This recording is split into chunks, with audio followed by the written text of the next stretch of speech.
Welcome to we talk.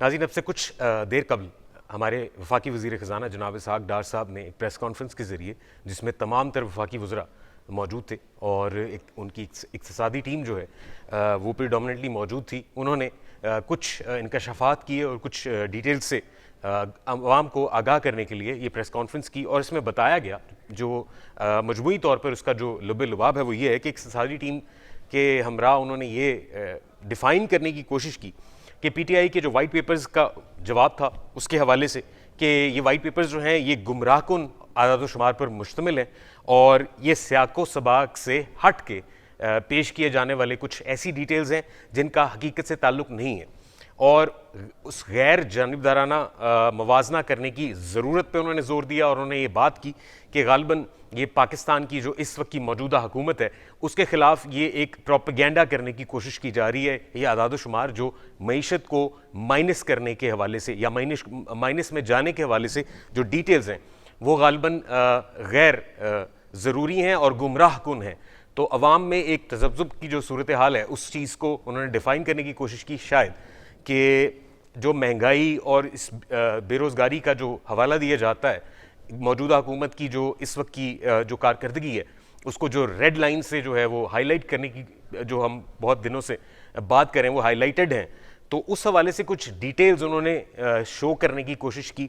और उन्होंने बताया कि इस तमाम तरफ मामले में रूस और यूक्रेन की जो जंग है आपस में उसको भी मद्देनज़र नहीं रखा गया और वो डिटेल्स जो हैं उसको बिल्कुल ही एक्सक्लूड करके बनाया गया। और उन्होंने बताया 2018 में मालियाती ख़जाना 7.6% से ज़्यादा था। पीटीआई का ये दावा गलत है क्योंकि ये मालियाती खसारा 5.8% था। इसके अलावा उन्होंने बात की कि पीटीआई ने एक साल में मालियाती खसारा कम किया, यह भी गलत है। और हकीकत यह है कि 2019 में जब पीटीआई की हुकूमत थी ये मालियाती खसारा बढ़कर 7.9% पहुंच गया। तो ये तमाम तर चीज़ें, इसके साथ साथ और भी बहुत कुछ हमारे वफाकी वज़ीर ख़जाना जनाब इसहाक़ डार साहब ने जो है वो अवाम के सामने कुछ डिटेल की सूरत में पेश किया।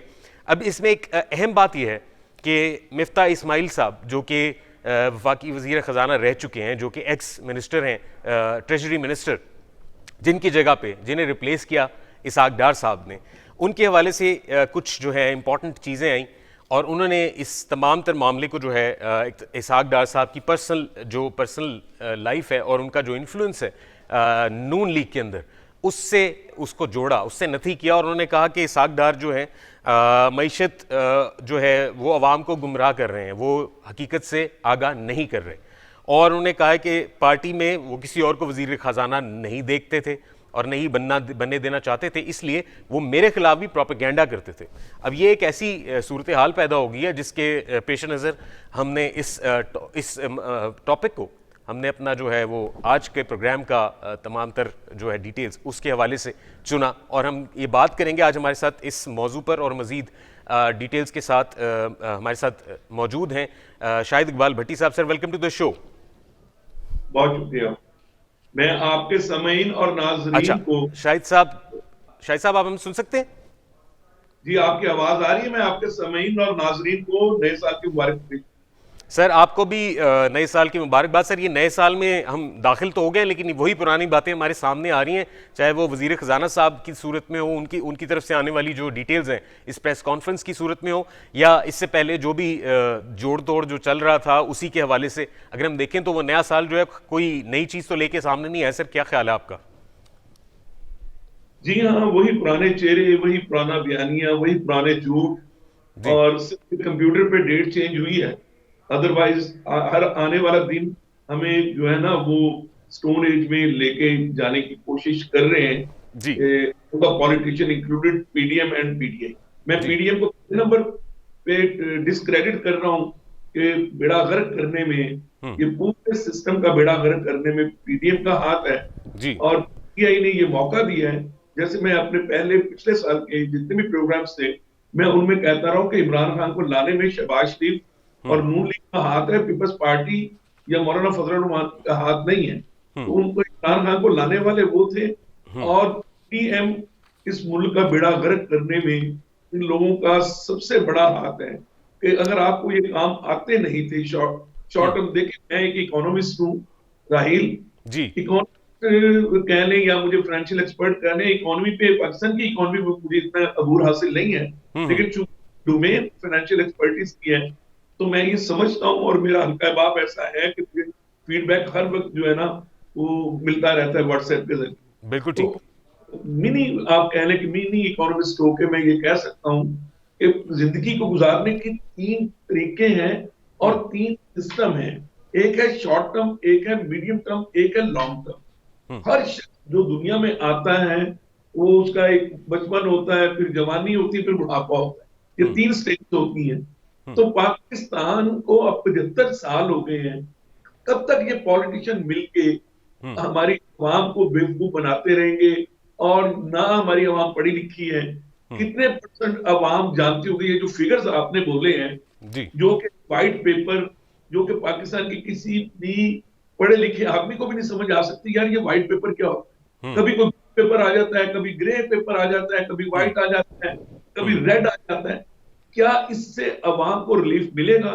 हम्म। ये जो पेपर्स इशू होते हैं, जो पॉलिटिकल पार्टीज इशू करती हैं, हम्म। बेसिकली अवाम के लिए नहीं होती, ये इंटरनेशनल कम्युनिटीज के लिए होती है। हम्म। जो हमारे इन्वेस्टर्स होते हैं, उनके लिए प्रेस कॉन्फ्रेंसेस की जाती हैं, उनको मोटिवेट करने के लिए या डिमोटिवेट करने के लिए, जी। ताकि उनको पता चले कि मुल्क में हो क्या रहा है। हम्म। देखिए, दोनों पार्टीज, एक ने व्हाइट पेपर इशू किया और आज उन्होंने उनके व्हाइट पेपर को डिक्लाइन किया। क्यों हम्म। किया? कि कल जैसे ही उन्होंने एनर्जी सेवर के तौर पे एक प्लान दिया पीडीएम ने, जी। बगैर कंसल्टेंसी के प्रोविंशियल गवर्नमेंट को, केपी की गवर्नमेंट को और पंजाब गवर्नमेंट जो मान नहीं रही, और वो कहते हैं हमने सदर साहब को कह दिया हुआ। हम्म। भाई सदर का क्या काम है? एक हम्म। तरफ आप सदर जो है वो क्रिटिकल नहीं होना चाहिए, एक तरफ आप सदर को जाके कह रहे हैं। हम्म। उन्होंने डिक्लाइनिंग की है कि हम पहले ही मरे जा रहे हैं, पहले ट्रेडिंग नहीं है, पहले बिजनेस नहीं है, पहले इनकम नहीं है।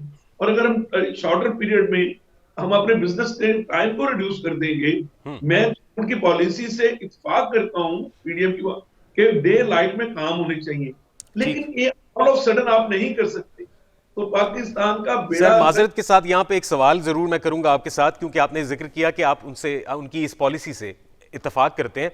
कल जो है सदर ऑल पाकिस्तान अंजुमन ताजरान अजमल बलोच साहब का एक बयान आया, उन्होंने कहा दुकानें और बाजार जो है वो रात 10 बजे बंद नहीं करेंगे।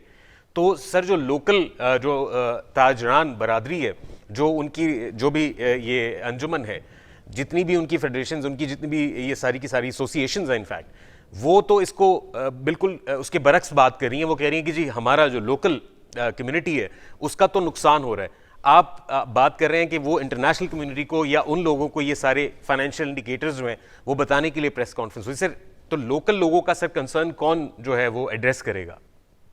मैं, देखिए, रही बीइंग ए फाइनेंशियल एक्सपर्ट, मैं बिल्कुल आपसे एग्री करूं। देखिए, खान साहब थे, तुम सारी जिंदगी कहते रहे कि यार मैं ऑक्सफोर्ड में पढ़ा हूं, मैं यूरोप को ज्यादा जानता हूं। हम्म। शहबाज साहब थे तो लाहौर को पेरिस बनाना चाहते थे, फिर जी। खान साहब ने मदीना स्टेट ले आए।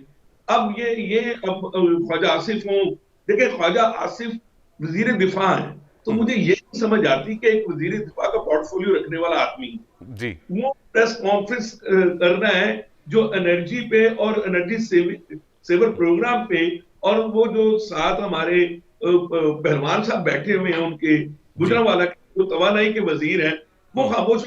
यानी शिशु का मुरब्बा, मुझे यकीन माने, हम्म। जिस तरह पीडीएम वाले मजाक उड़ाते थे ना पीटीआई वालों का, तो जी। मैं समझता हूँ पीडीएम वालों के साथ सही हो रहा है, और कोई हम्म। ताजर नहीं मानेगा। देखिए, मैं आज भी एक बहुत बड़ा हमारे दोस्त थे, उनके डेथ होगी, तो पीटीआई और नून लीग के बहुत सारे एमएनए एमपीएस हम जनाजे में शरीक थे। तो अच्छा। वहां जनाजे की उसके बाद, तदफीन के बाद, यही बात होती रही कि भट्टी साहब, देखिए ये नून लीग वाले भी कह रहे हैं कि हम्म। हमारे नून लीग के सपोर्टर्स हैं या बिजनेसमैन हैं, ट्रेडर्स, उनको जो सपोर्ट कर रहे हैं, जी। वो भी कह रहे हैं कि गवर्नमेंट के पास कोई पॉलिसी नहीं है। ये वही हाल है, या तो 1 घंटा बिजली, या तो दुनिया के साथ चलते हुए 1 घंटा आगे कर देते, जैसे यूसुफ रजा गिलानी ने 1 घंटा आगे पीछे किया था, जी। वो मैजिक कर लेते हैं। तो ये दुकानें जल्दी बंद कर, हाँ बेंचेस हाल 10 बजे बंद होने चाहिए, हम्म। शॉपिंग हॉल 10 बजे बंद होने चाहिए, 11 बजे हाँ होने चाहिए, हम्म। लेकिन 10-11 बजे बंद तो होने चाहिए। हम्म। बाय फोर्स ये बंद करवा लेंगे पॉलिस की वजह से, खुलवाएगा कौन? हम्म। खुलवाने के लिए क्या क्या पुलिस लोगों के घरों पे जाएगी? क्या वो हम्म। ताले तोड़ेगी उनसे बिजनेस करवाने? तो ये एक हम्म। माइंड सेट है जो एक दिन में चेंज इसीलिए मैं कहता हूँ एक शॉर्ट टर्म प्लान होता है, एक मीडियम टर्म प्लान होता है, एक लॉन्ग टर्म प्लान होता है। जी जी। तो इस गवर्नमेंट के पास, जिसको 8 महीने बाकी रह गए इस गवर्नमेंट के, हम्म ये शॉर्ट टर्म प्लान तो दे सकती है। हम्म ये आसानी के लिए, आपकी आवाम और पब्लिक की आसानी के लिए, व्यूअर्स के लिए, हम्म ये शॉर्ट टर्म प्लान हमेशा 1 साल से कम के प्लान को शॉर्ट टर्म प्लान कहते हैं। हम्म 1 साल और 5 साल के प्लान को मीडियम टर्म प्लान कहते हैं। हम्म 5 साल पर जितना भी प्लान होता है उसको लॉन्ग टर्म प्लान कहते हैं। हम्म शॉर्ट टर्म प्लान ही की अथॉरिटीज गवर्नमेंट के पास है, तो ये शॉर्ट टर्म प्लान के साथ 8 महीने निकाले और अवाम को रिलीफ देने की कोशिश करे। यानी ये लॉलीपॉप गोलियां ना दे, ये काम बताए। क्योंकि खान साहब तो देखिए, खान साहब अगर कामयाब होते तो आज वो गली मोहल्लों में धक्के खा रहे होते। सर यहाँ पे एक सवाल और आपसे मैं करूंगा माजरत के साथ, लेकिन आपने जिस तरह जिक्र किया कि 7-8 माह का जो उनके पास टेन्योर है, जो आईनी तौर पे इनके पास जो 7-8 महीने बाकी हैं, उस हवाले से वो अवाम को जो है वो रिलीफ दें।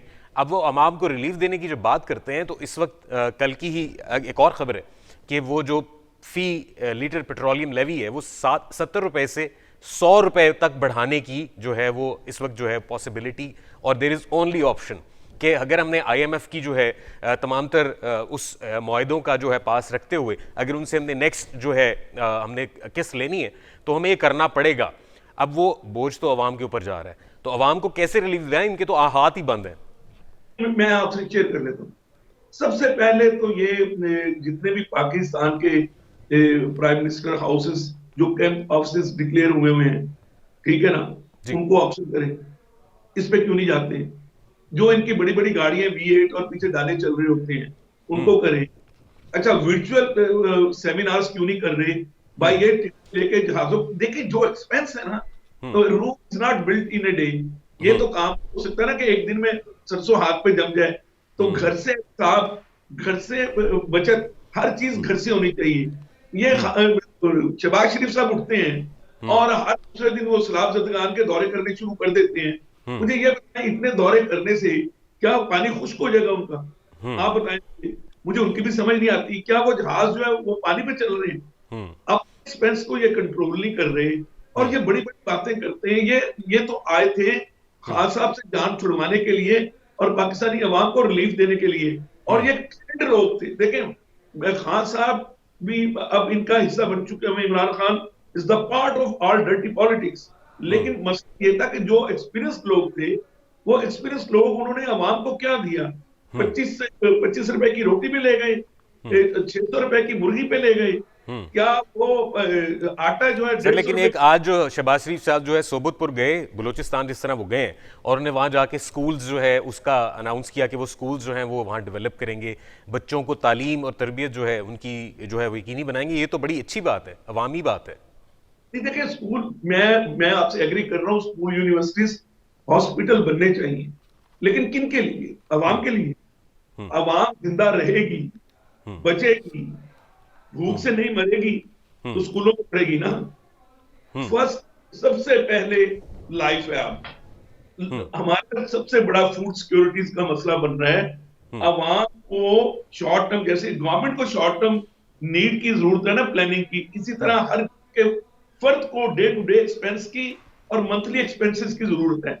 क्या एक आम शख्स, जो आम घर चलाने वाला शख्स, क्या अपने महीने के अखराजात पूरे कर पा रहा है? क्या वो घर को चला रहा है या वो कर्जों मकरूज होता है? जिस तरह पाकिस्तान में मैं और आप 3-3 लाख रुपए के मकरूज हो चुके हैं, यहाँ पे तो मैं फाइनेंशियल एक्सपर्ट हूं, मुझे इतनी ज्यादा गाली, इतनी ज्यादा बददिली, इतने ज्यादा लोग बेहिस मैंने अपने 55 साल की लाइफ में पहले किसी दौर में नहीं देखे जितने पिछले 6 साल में देखे। इसमें 7 महीने में इमरान खान के डाल रहा हूँ और 8 महीने इनके डाल रहा हूँ। 1.5 साल में मुल्क का, चाहे ये बाजवा साहब को ब्लेम दे, अगर बाजवा साहब को ब्लेम देते हैं तो उसमें इमरान खान साहब उनके पार्टनर थे, और अगर बाजवा साहब को ब्लेम नहीं देते तो फिर शहबाज शरीफ उनके पार्टनर, इमरान खान खत्म हुए, फिर शहबाज शरीफ और जरदारी साहब उनके पार्टनर बन गए। तो इसका मतलब है कि ये पार्टी जो है ना, ये चल रही, ये अपने मुफाद की और ये पावर की पार्टी है, ये अवाम की पार्टी नहीं है। अवाम को ये लिप सर्विस आगे आधा घंटा बैठ के चला के एसी वाले कमरों में बैठ के और 5 स्टार सिटी में बैठ के, आप अंदाजा करेंगे इनके सामने जब पानी वाली बॉटल्स पड़ी होती हैं तो क्या जेब से पानी वाली बॉटल्स लेके रखते हैं? इनके सामने जो भूखे की, जो इनकी टेबल के सामने जो फूल पड़े होते हैं वो 10,000 रुपए के फूल हैं, कुछ शर्म नहीं आती? ये बचत की बातें तो आवाम से मुंसलिक करते हैं कि आवाम बचत करे। ये कितने बचत कर रहे हैं? क्या ये निकल पहन के बैठ के कर रहे हैं? इनके ब्रांडेड 2 पीस देखे, ठीक इनकी ठीक देखें। अब सर, खान अभी साहब एक ब्रेक की तरफ जाएंगे हम, ब्रेक के बाद वापस करेंगे नाज़रीन। See you after the break.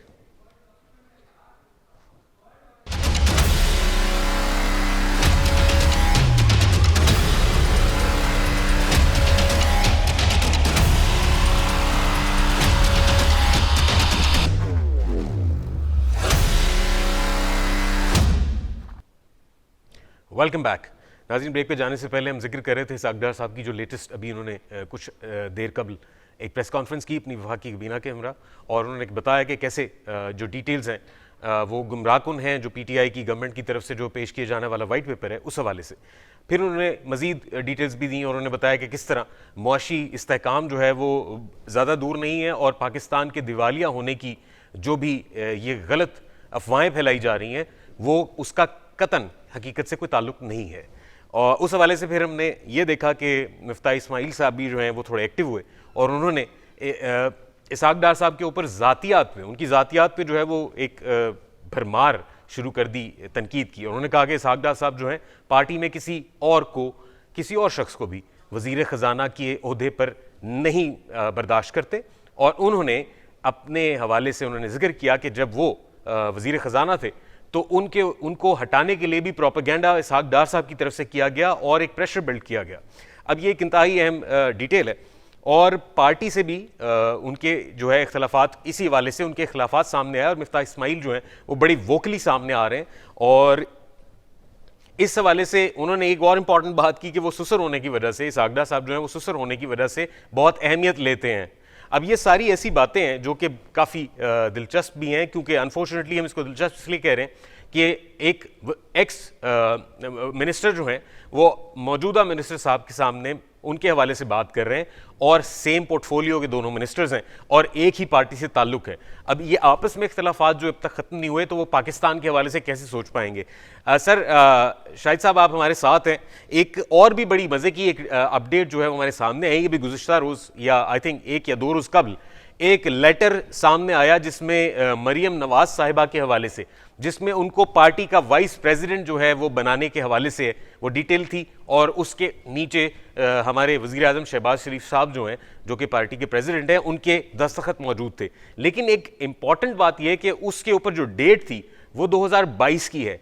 Sir, इस वक्त 2022 के एक लेटर को सामने लाने की कोई ख़ास वजह आप समझते हैं? बहुत शुक्रिया। एक तो आपने जो मैं बताना चाहता था कि आवाम को कि वो सुसर नहीं है, जी जी, वो आपस में बरादरी निस्बती हैं। उनका बेटा और नवाज माजरत शरीफ की बेटी जो है वो एज जरूर है। और मुफ्ता इस्माइल, देखिए मुफ्ता इस्माइल क्वालिफाइड आदमी है और पाकिस्तान के टॉप 3 इकोनॉमिस्ट में से मुफ्ता इस्माइल एक इकोनॉमिस्ट है, ये बात माननी। इसाक डार साहब अकाउंटेंट है, चार्टर्ड अकाउंटेंट है, चार्टर्ड का लफ्ज मैं भूल रहता हूँ, but he is not a economist. तो सिर्फ वो मैं तजर्बे का क्रेडिट इसाक डार साहब को देता हूँ, क्योंकि लेकिन देखिए आप बूढ़े हो गए। इसाक डार साहब ने जब 99 में और 2013 में जब वो वजीर खजाना बने थे, उनको पीपल्स पार्टी ने भी बनाने की कोशिश की थी। उस वक्त के जो ट्रेडर्स थे वो लाहौर चैम्बर के वो सदर रहे, उनका बड़ा इन्फ्लुएंस था। टेक्नोक्रेट्स हो या हमारी जो नीचे हमारे ब्यूरोक्रेसी हो, उन पे उनका होल्ड था, तो वो सर्वाइव कर गए। अब जब वो बाहर भाग गए और वो तो उनके बच्चे बड़े हो गए, आज एक दुकानदार का बच्चा बड़ा हो गया, वो बात नहीं मान रहा और पीटीआई में जा चुका हुआ, तो इसाक डार साहब का इन्फ्लुएंस जीरो है। यानी आज आप उनका ट्विटर प्रोग्राम देख लेना, ट्विटर सिर्फ देख लेना, तो आप आपको यकीन नहीं आएगा कि उनके 1 मिलियन भी फॉलोअर्स नहीं है। इसाक डार साहब के 1 मिलियन फॉलोअर नहीं है। और पीटीआई का एक आम सा शख्स होता है, मैं मुराद सईद का नाम ले लूं या मैं किसी का नाम ले लूं, तो उनके ट्विटर पे 2 मिलियन 3 मिलियन फॉलोअर्स हैं, तो बात किसकी मानेगी? सर, अब सोशल मीडिया पे फॉलोशिप से तो हम उनकी जो कॉम्पिटेंस है, उनकी कॉम्पिटेंसी को तो हम गेज नहीं कर सकते सर।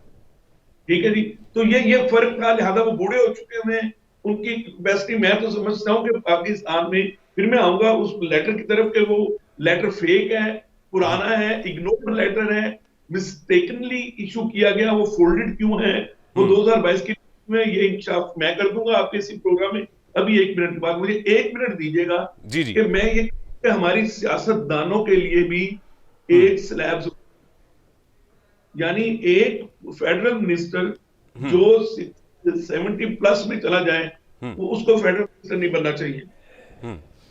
कि हमारे प्राइम मिनिस्टर को 70+ एज में प्राइम मिनिस्टर नहीं बनना चाहिए। तो कोई ना कोई तो हमें कोई एजेस फिक्स करना पड़ेगी ना, कि 80 साल से ऊपर का हमारा सदर नहीं होना चाहिए, 70 साल से ऊपर की उम्र का हमारा प्राइम मिनिस्टर नहीं होना चाहिए। जिस तरह एज ऑफ एंट्री रखी है, इस तरह एज ऑफ एक्सपायरी भी तो रखी जानी चाहिए ना, एज ऑफ रिटायरमेंट भी तो होनी चाहिए ना, क्योंकि बंदे के काम करने की सलाहियतें, सोचने की सलाहियतें खत्म हो जाती हैं। तभी ये इतनी बड़ी बड़ी कैबिनेट लेके फिर रहे होते हैं। यकीन माने मेरे साथ पॉलिटिशियन फिर रहे होते हैं, उनको 1 घंटे बाद याद नहीं होता उन्होंने 1 घंटा पहले मुझसे क्या बात की, ठीक है, घंटे बाद फिर रिपीट करके कुछ झूठ बोल रहे होते हैं, दूसरी बात कर रहे होते हैं, और मैं दिल में हंस रहा होता हूँ कि यार ये इन बंदों को पॉलिटिशियन बनाया किसने, ठीक है सर। वो हमारे सिस्टम ने बनाया, हमारे सिस्टम से निकल के वो फिर इलेक्ट भी हुए और ऐवानों तक पहुंचे। अल्लाह करे कि आने वाली जनरेशन में, मैं अब आई बात के इनका लेटर, वो तो था मुफ्ता इस्माइल अपनी जगह ठीक है, वो बिल्कुल इस तरह जैसे हमाद अजहर की लग रही थी, असद उमर पसंद नहीं करते थे, इसी तरह इनकी लग रही है। ये जब जिसकी नौकरी जाती है वो दूसरी को गालियां देता है, क्योंकि नौकरी जाने का मतलब है उसने अपने इंसेंटिव को देखना है। तो मुफ्ता इस्माइल साहब बहुत इंसेंटिव लेने थे बेचारे, सेनेटर भी नहीं बन सके, एमएनए का इलेक्शन भी लड़ सके, वो लंदन में बैठ के सेनेटर भी बन गए, आके वजीर भी बन गए, सब कुछ हो गया। और जिसने मेहनत की, जिसने आईएमएफ का रिस्टोर करवाया प्रोग्राम, तो वो खुडे लेने गया, तो वो उनकी बर्निंग अपनी जगह ठीक है। लेकिन क्या इसहाक डार साहब फैसलवाड़ा बनना चाहते हैं? क्या इसहाक डार साहब वो खोकर बनना चाहते हैं पीपल्स पार्टी के? तो ये इसहाक डार साहब सोचना पड़ेगा, अगर उन्होंने नून लीग में रहना है। और पाकिस्तान मुस्लिम लीग वो कोई पार्टी ये नहीं है कि वो मरियम को बना दिया गया भाई, नून जिसका नाम ही नून लीग है, जो नून लीग नवाज शरीफ की पार्टी है, उसने एक कंपनी बनाई है। याद है मैं आपके पहले भी प्रोग्राम्स में कह चुका हूं, ये कंपनीज हैं, जी जी, ठीक है ना, पब्लिक लिमिटेड कंपनीज हैं, इनकी हिरासती सेट होती है। तो मैं अगर किसी कंपनी का मालिक हूं तो मेरी तो कोशिश होगी, मेरा बच्चा आ गया है तो मैं बाकियों को क्यों आऊंगा? ये कोई पाकिस्तान मुस्लिम लीग तो नहीं है कि जनाब कायदे आजम ने बनाई वो फौत हो गए। अब इमरान खान साहब हो सकता है ये यहाँ खाफ लीग बनी खत्म हो गई, एमक्यूएम बनी खत्म हो गई, ये पीपल्स पार्टी हो या नून लीग हो, इनके बच्चों ने आना है। और ये जो लेटर है, ये 1 साल पहले जब हम नून लीग के दोस्तों के साथ फिरते थे और इनके हालात खराब थे, और जब ये आपको याद होगा आजादी मार्च की बात चल रही थी, याद है ना जब पीपल्स पार्टी ने आजादी मार्च किया था, जी जी, महंगाई और आजादी मार्च, उस वक्त ये बातचीत चल रही थी कि मरियम नवाज को पाकिस्तान मुस्लिम लीग नून का प्रेसिडेंट बना दो।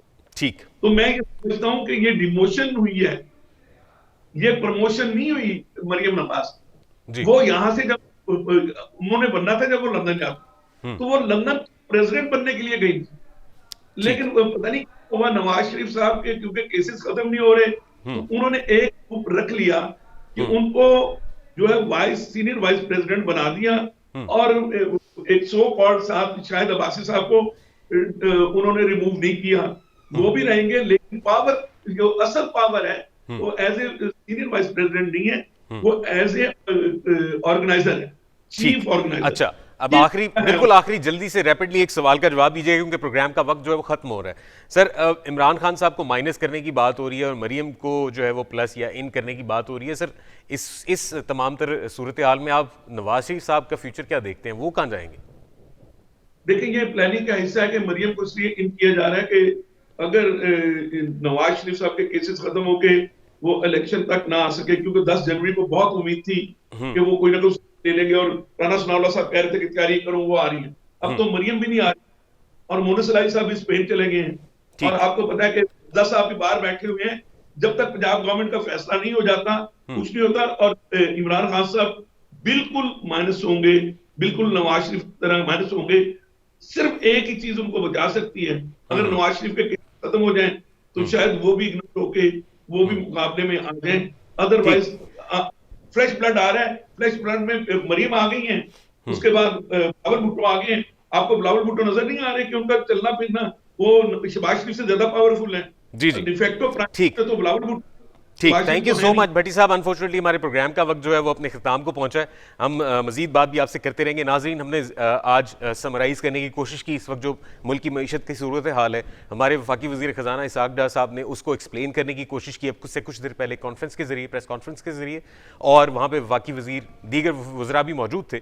और उन तमाम लोगों ने वफाकी वज़ीर ख़जाना साहब ने ख़ास तौर पर वो सारे के सारे इंडिकेटर्स जो कि पीटीआई की तरफ से एक वाइट पेपर की सूरत में शामिल किए गए, मंजर आम पर लाए गए कि किस तरह हमारी मईशत जो है वो क्या इंडिकेट कर रही है, वो दिवालिया की तरफ जा रही है। जबकि हमारे जो वज़ीर ख़जाना है उनका कहना था कि मुल्क को डिफ़ॉल्ट होने का कोई ख़तरा नहीं है, सब की सब जो है बेबुनियाद बातें हैं। नाज़रीन, अब बुनियाद क्या है और बेबुनियादी क्या है ये हम आप पे छोड़ते हैं। अगले प्रोग्राम के लिए मुझे इजाज़त दीजिए। अल्लाह हाफ़िज़।